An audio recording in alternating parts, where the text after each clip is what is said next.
સુરત શહેર કોંગ્રેસનો આંતરિક જૂથવાદ હોવાનું ફરી એકવાર સામે આવ્યું છે। આજે એક જ દિવસે અને એક જ સમયે કોંગ્રેસના બે અલગ અલગ કાર્યક્રમો યોજાતા રાજકારણ ગરમાયું છે।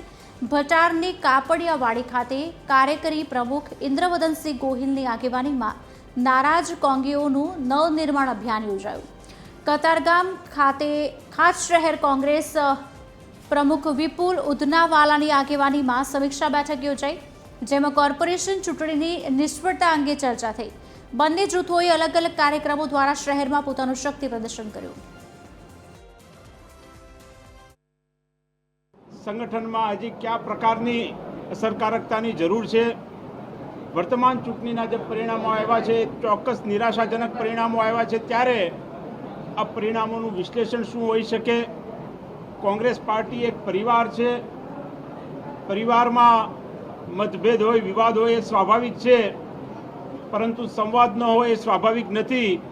ત્યારે કોંગ્રેસના તમામ આગેવાનો સાથે, દક્ષિણ ગુજરાતના કાર્યકરો સાથે સંવાદ કરવાના ઉદ્દેશ્યથી આજના કાર્યક્રમની મિટિંગનું આયોજન કરવામાં આવ્યું છે।